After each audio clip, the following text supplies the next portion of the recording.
So அனைவருக்கும் வணக்கம். டிஎன்யூஎஸ்ஆர்பியோடைய 2024 notification நமக்கு வந்துருச்சு. ஸோ இது வந்துருச்சுன்னு நான் ஏன் சொல்கிறேன்னா, இப்போ ரீசெண்டாக ஒரு மெசேஜ் ஒன்று பார்த்தேன். அதில் பார்த்தீங்கன்னா ஒரு vacancy number, notification month and examination சொல்லி நமக்கு ஒரு மெசேஜ் வந்து கிடச்சிருக்கு. ஸோ இது அஃபிஷியல் மெசேஜா இல்லை ரூமரான்னு சொல்லி நம்ம பார்க்கலாம். ஸோ அதுக்கு முன்னாடி இந்த மெசேஜில் என்னென்ன இருந்துக்குன்னு சொல்லி நம்ம டீட்டெயிலாக பார்க்கலாம். அண்ட் ஆல்சோ இந்த வீடியோட எண்டில் உங்களுக்கு வந்து இந்த மெசேஜ் உண்மையாக போயான்றதை பற்றி நான் உங்களுக்கு எக்ஸ்பிளைன் பண்ணுறேன். ஃபர்ஸ்ட் ஆஃப் ஆல் அந்த மெசேஜில் என்ன நம்ம இருந்துச்சுன்னா, நம்பர் ஆஃப் வேக்கன்சி, அதாவது 1350 வேக்கன்சி இருக்குன்னு சொல்லியிருக்காங்க. அண்ட் நோட்டிஃபிகேஷன் வந்து டிசம்பர் 2024 அப்போ வரும்னு இருக்காங்க. அண்ட் எக்ஸாம் வந்து April to May 25 வரும்னு இருக்காங்க. அதாவது நோட்டிஃபிகேஷன்லேருந்து ஒரு 4 to 5 மந்த்துக்குள்ளே வரும்னு சொல்லி அந்த மெசேஜில் இருந்துச்சு. ஸோ இது ஏன் இது மாதிரி அன்அஃபிஷியலாக மெசேஜ் வந்துருக்குன்னா, நமக்கு இது வெப்சைட்டில் நமக்கு இந்த மெசேஜ் டிஸ்பிளே ஆகலை. அதாவது வெப்சைட்டில் நோட்டிஃபிகேஷன் கம்மிங் சூன் மட்டும் தான் இருக்கே தவிர இந்த மாதிரி ஒரு அஃபிஷியலாக எதுவுமே சொல்லலை. ஸோ அப்போ என்ன பிரச்சனை, ஆக்சுவலாக இந்த வருஷம் நமக்கு எக்ஸாம் வர வேண்டியது டிஎன்யூஎஸ்ஆர்பி சப் இன்ஸ்பெக்டர். ஆனால் வராதக்கான காரணம் வந்து நிறையா கேசஸ் நடந்துச்சு. அந்த கேஸ் முடிஞ்சு ஒரு ரிவைஸ்டு ரிசல்ட் விட்டாங்க. ஸோ அதை எதிர்த்து வந்து அதில் வராதவங்களுக்கு, அதாவது ஃபஸ்ட் ரிசல்ட்டை வந்து செகண்ட் ரிசல்ட் வராதவங்களுக்கும் அது இஷ்யூ ஆகி அவங்களுக்கு திருப்பி ஒரு கேஸ் ரைஸ் பண்ணியிருக்காங்க. ஸோ இது இன்னும் டிலே ஆகும்னு சொல்லி நிறையா போயிட்டுருக்கு, இந்த கேசஸ் நடந்துகிட்ருக்கு.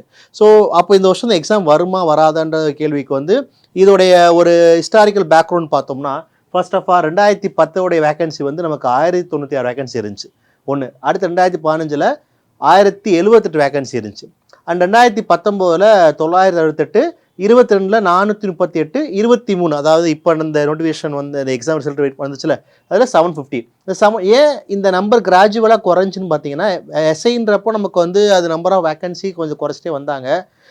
சடனாக ஏன் இந்த ஒரு 2023 மட்டும் இந்த ஒரு ஹைப் ஆயிருக்குன்னா, இந்த ஃபயர் ஸ்டேஷன், அதாவது ஃபயர் சர்வீசஸோடைய சர்வீஸையும் இதில் சேர்த்தனால நம்பர் கூடியிருக்கு.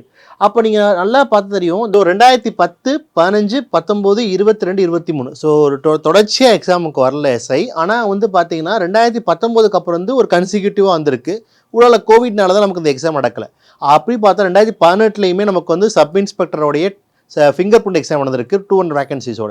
ஸோ அதை வச்சு பார்க்கும்போது 24 கண்டிப்பாக நமக்கு வந்திருக்கணும். ஆனால் நமக்கு தெரியும் ஜூன் மாதம் அனௌன்ஸ் பண்ணியிருந்தாங்க வரப்போன்னு சொல்லி, அப்போ டிலே ஆகி இப்போ நமக்கு ஹோல்டு பண்ணி வச்சிருக்கு அந்த கேசஸ்னால. ஆனால் என்ன ஆயிருக்குன்னா, இந்த 2024 எக்ஸாம் கண்டிப்பாக வரும்னா கண்டிப்பாக வரும். ஸோ ஏன், ஆனால் ரெண்டாவது விஷயம் கேட்டிங்கன்னா வந்து நம்பர் ஆஃப் வேகன்சிஸ். இந்த வேகன்சிஸ் பொறுத்த வரைக்குமே இந்த 1000 நம்பர்ன்றது வந்து மேபி பாசிபிள். ஏன்னா உங்களுக்கு வந்து ஹியூஜ் நம்பர் வந்து இன்க்ரீஸ் ஆகுது. 2023 அப்புறம் பார்த்தீங்கன்னா ஒரு 438 கிட்டத்தட்ட டபுள் மடங்காக இன்க்ரீஸ் ஆகிருக்கு. ஏன்னா அந்த ஃபயர் சர்வீஸும் they added inside the exam. So அப்போ கண்டிப்பாக இந்த ஆண்டு வந்து ஒரு 1000 வேக்கன்சி கண்டிப்பாக எதிர்பார்க்கலாம். ஸோ அதனால் வந்து இந்த 1000ன்ற நம்பர் வந்து கன்ஃபார்ம் தான், அதில் எந்த ஒரு மாற்றம் கிடையாது. ஆனால் 1350 எக்ஸாக்ட் நம்பர் வந்து நமக்கு வந்து அஃபிஷியலாக வந்தால் தெரியும் ஒன்று. ரெண்டாவது ஏஜ் ரிலாக்ஸேஷன். நமக்கு ரீசெண்டாக தெரியும் ஏஜை வந்து கொஞ்சம் இன்க்ரீஸ் பண்ணியிருந்தாங்க. அதாவது ஜென்ரலுக்கு 30, பிசி எம்பிசிக்கு 32, எஸ்சி எஸ்டிக்கு 35, அந்த விடோவா வந்து 37, எக்ஸ் சர்வீஸ் மேனுக்கு வந்து 47, அவங்க சர்வீஸ்லேருந்து ஒரு 1 year அப்படி சொல்லியிருந்தாங்க ரிட்டையர்மெண்ட்டில். ஸோ இதெல்லாம் வச்சு பார்க்கும்போது இந்த நம்பர் ஆஃப் வேக்கன்சிஸ் வந்து உண்மையான்றப்ப ஓரளவு உண்மை தான். ஆனால் எக்ஸாக்ட் ஃபிகர் வந்து நமக்கு நோட்டிஃபிகேஷன் வந்தால் தெரியும் ஒன்று. ரெண்டாவது வந்து இந்த மெசேஜ் வந்து ரூமராக இல்லைன்ற கேள்வி வந்து நான் பதில் சொல்கிறேன். அதுக்கு முன்னாடி நம்மளுடைய எக்ஸாம் நோட்டிஃபிகேஷன் தான் வந்தால் தான் படிப்பேன்ற ஒரு மைண்ட் செட்டில் நிறைய பேர் இருப்பீங்க. அதெல்லாம் பண்ணாதீங்க. ஏன்னா வந்து வேக்கன்சி கண்டிப்பாக 1000+ தான் வரப்போகுது. ஸோ நீங்கள் என்ன பண்ணணும்னா, இப்போ இருந்து என்ன பண்ணுங்கள், எஸ்ஐன்ற ஒரு விஷயத்துக்காக நீங்கள் வந்து நிறைய பேர் வந்து கனவாக வச்சுருப்பீங்க யூனிஃபார்ம் சர்வீஸ்ன்றப்போ. அந்த சர்வீஸ்க்காக நீங்கள் இப்போ வந்து நிறைய உழைச்சாதான் உங்களால் அச்சீவ் பண்ண முடியும். ஏன்னா நிறைய பேர் வந்து எல்லாருமே வந்து உங்களுக்கு வந்து ஒரு திறமையாக படிக்கிறவங்க ஃபிசிக்கலுக்கு விட்டுருவாங்க, இல்லை ஃபிசிக்கலில் ஸ்ட்ராங்காக இருக்கவங்க நமக்கு நாலேஜில் லாஸ் பண்ணிடுவாங்க.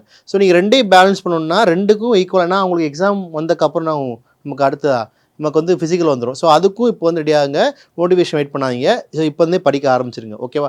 ஸோ அப்போ இது என்னன்னு பார்த்தீங்கன்னா, இது 2024 நோட்டிஃபிகேஷன் வந்து உண்மையாக போயானா இது வந்து ஒரு 90% உண்மை. ஏன் அப்படி நான் இதை கன்ஃபார்மாக சொல்கிறேன் அப்படின்னு கேட்டிங்கன்னா வந்து, நம்மளுடைய அஃபிஷியல் டிஎன்யூஎஸ்ஆர் வெப்சைட்டில் பார்த்தீங்கன்னா அவங்களுடைய சப் இன்ஸ்பெக்டர் நோட்டிஃபிகேஷன் 2024ன்ற அந்த காலத்தை எடுக்கவே இல்லை. அவங்க அப்படியே தான் வச்சுருக்காங்க. நோட்டிஃபிகேஷன்றதை வந்து கம்மிங் சூன் மாற்றிட்டாங்க. அதாவது ஜூலை 24 இந்த நம்பரை வந்து கம்மிங் சூன் மாற்றிருக்காங்க. ஆனால் அந்த இந்த இயரோடைய டைம் டேபிள் ஹெட்டிங் இருக்குல்ல, அதை அவங்க எடுக்கவே இல்லை.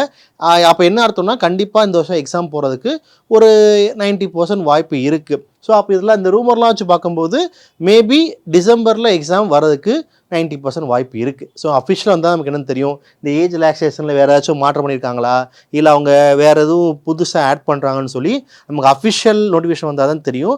ஆனால் இந்த ரூமர் இதெல்லாம் வச்சு பார்க்கும்போது ஸோ நமக்கு வந்து 90% இருக்குது இந்த எக்ஸாம் வரதுக்கான வாய்ப்புகள் அதிகமாக தான் இருக்குது. ஸோ இது எப்படி சொல்கிறேன்னா, அந்த வெப்சைட்டில் அந்த இயர் இருக்குது, போய் செக் பண்ணி பாருங்கள். ஸோ அப்போ நீங்கள் என்ன பண்ணணும், இப்போ இருந்தே படிக்க ஸ்டார்ட் பண்ணுங்கள். ஸோ ஆல்ரெடி நம்ம கணியன் அகாடமியில் வந்து கிளாஸஸ் நியூ பேட்சஸ் ஸ்டார்ட் பண்ணுறாங்க. ஸோ அது போயிட்டுருக்கு, ஆன்லைன் ஆஃப்லைன் போயிட்டுருக்கு. நம்ம புக்ஸ் வந்து உங்களுக்கு கணியன் தெரியும், உங்களுக்கு இன்ஃபார்ம் சர்வீஸ்க்கு பெஸ்ட்டு புக் நம்ம தான் எப்போயுமே போட்டிருக்கோம். ஸோ அந்த புக்ஸ் வந்து உங்களுக்கு கண்டிப்பாக யூஸ்ஃபுல்லாக இருக்கும் for the sub inspector exam. அதை பிரித்து 20 செட்ஸாக புக்காகவும் போட்டு நம்ம ரிவ்யூ கொடுத்துருந்தோம். அந்த ரிவ்யூ பார்க்காதவங்க கீழே டிஸ்கிரிப்ஷனில் ரிவ்யூ இருக்கும், போய் பார்த்துக்கோங்க. ஸோ அதனால் வந்து இந்த SI 2024 எக்ஸாம் வந்து கண்டிப்பாக வரதான் போகுது. அது டிசம்பரா இல்லை ஜனவரியா இல்லை நவம்பரில் கூட நமக்கு இன்னும் 2 வாரம் இருக்குது. ஸோ கண்டிப்பாக எக்ஸாம் வரும். நீங்கள் உங்கள் படிக்கிற வேலையை வந்து முழுமையாக பண்ணுங்கள். ஸோ கண்டிப்பாக நீங்கள் எல்லாரும் இந்த ஆண்டு உங்களுடைய காக்கி கனவை நினைவாக்கணும். All the best. தேங்க்யூ.